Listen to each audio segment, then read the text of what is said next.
Hi, we're back here at Nini's Nest, where I hope you have already liked, shared, and subscribed to this channel. Today I'm going to be reading The Smart Cookie from the New York Times best-selling team, Jory John and Pete Oswald. I've already read the book, The Sour Grape, and there are others by these two amazing individuals.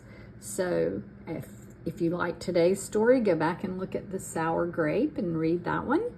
And then I'll show you some others, I think, that are in the back of the book. Yes. So let's begin by looking on the inside cover and looking at all of these desserts. I'm sure that's one of those sweet pretzels with toppings and donuts and cookies and croissants, cupcakes. But we're going to be talking about a smart cookie. This symbol of a light bulb means someone having a great idea. And you can see books and globes and things about planets and music. Wow, this is a smart cookie. Let's start on the title page by seeing the smart cookie at his desk with all those things we just looked at. Looks like he's really studying, or she, hasn't said yet. Greetings, I'm a cookie. I live in a bakery on a street corner near a river. And look at the name of the street, Sweet Street. Come on in. I would really like doing that. I love sweets. Welcome to our little community. It's a warm and supportive place to spend some time. Pretty fantastic, eh? Take your finger, if you can, and point to the dessert that you would choose if you went to this bakery. I'm going to do the same. I actually like cherry pie. I'm going to pick that one. Sorry, I'm not choosing the cookie.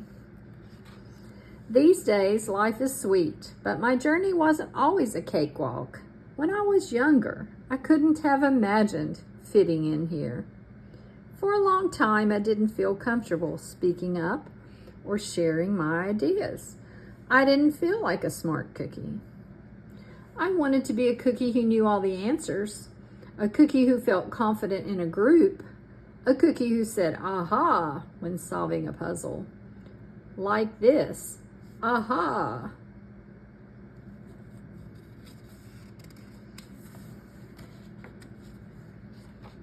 Looking back, I had some trouble in my early days. I went to school in a gingerbread house. Our teacher, Miss Biscotti, was kind and patient. When I arrived each morning, she waved at me and smiled. But I didn't get the best grades. And I never raised my hand because I couldn't think of the answers as fast as the others. And I was the last to finish most tests. Sigh.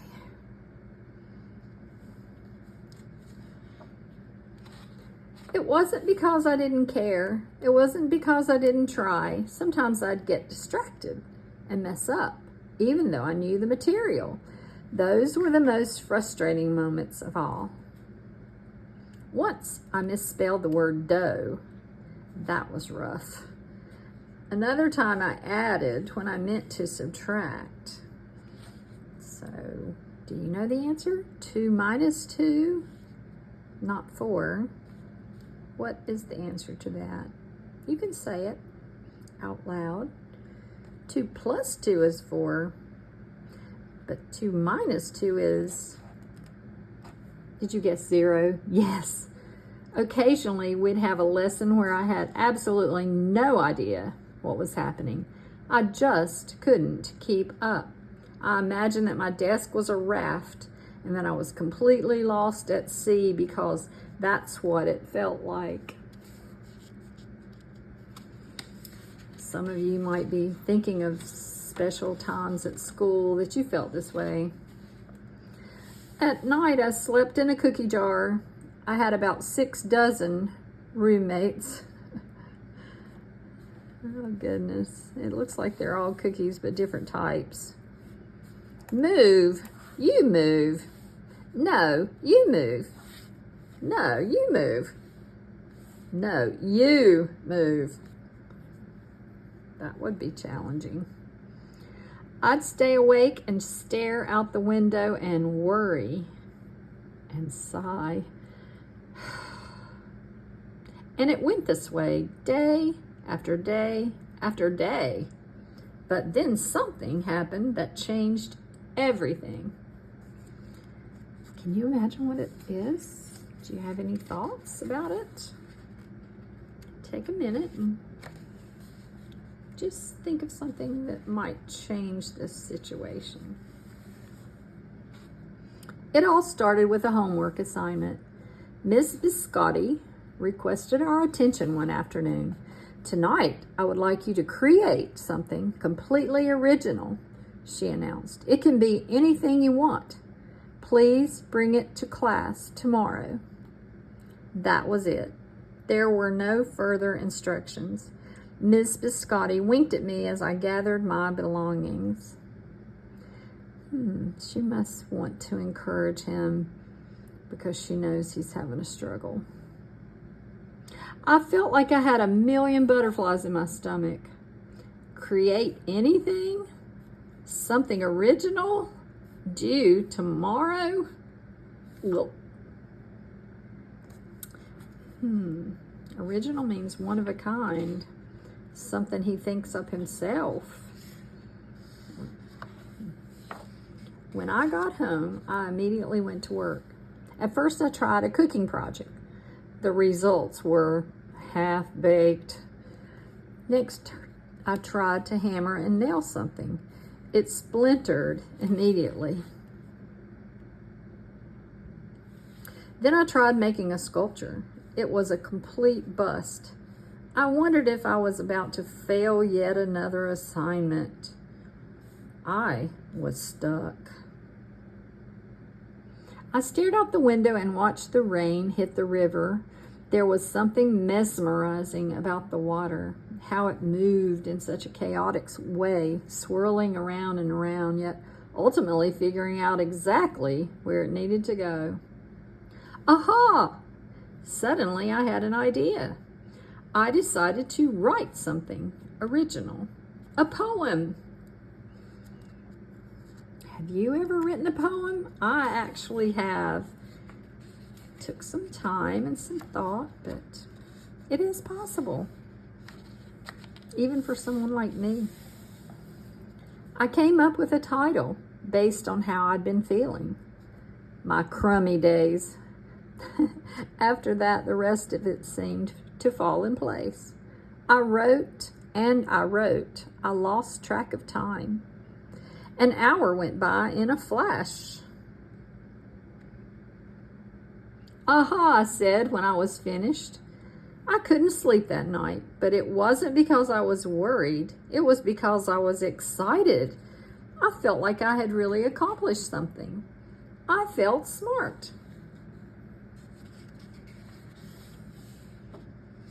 The following day, Miss Biscotti asked for volunteers to share what we had created. One kid showed off his original frosting art, and another kid revealed her sprinkle distribution machine. That's cool. It was neat seeing how everyone was good at such different things. Looks like this person is a scientist doing some experiments. Finally, Miss Biscotti turned to me. Would you like to share anything, she asked. Oh, I gulped. I thought I'd probably crumble under the pressure. But I made my way to the front of the classroom. I noticed my hands were shaking and my mouth went dry.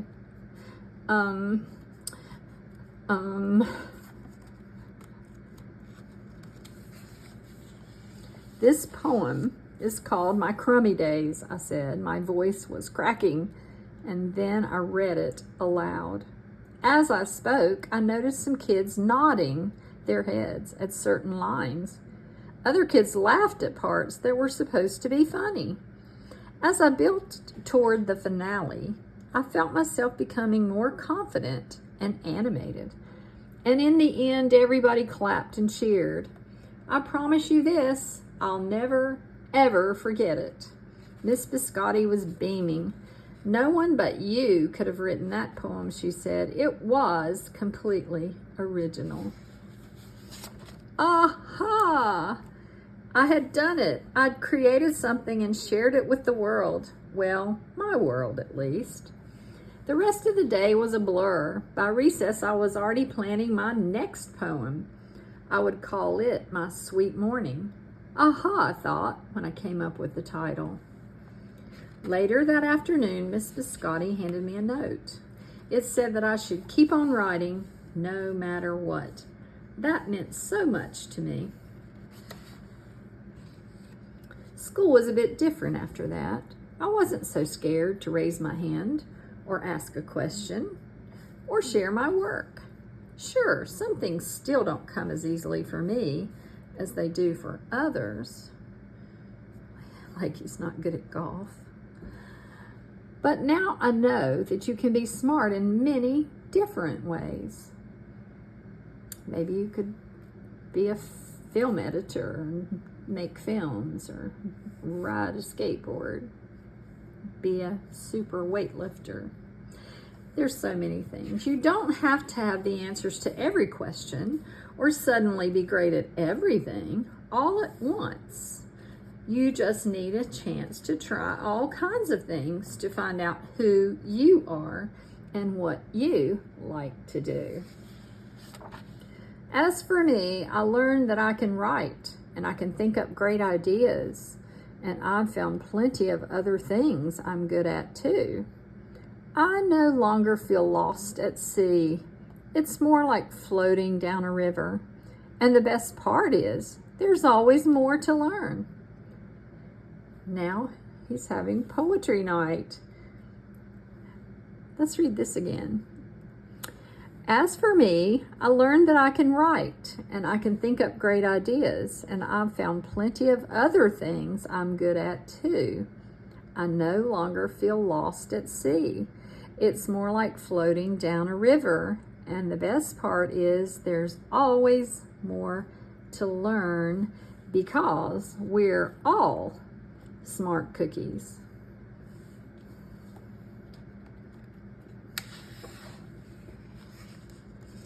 I hope this will inspire you to try something new and original, writing, painting, some new sport, some new activity, some math trial, some science experiment. That's what we all have to do, is take a new step every single day.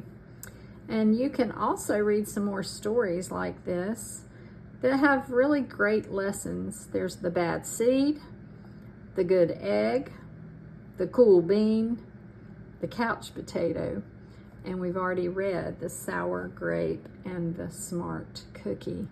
I love the work of these two young men, Jory, John, and Pete Oswald. And I recommend you go back and read the one I've read before, the sour grape, and come back and read this again. It has a lot to tell you about yourself. Have a great day and try something new.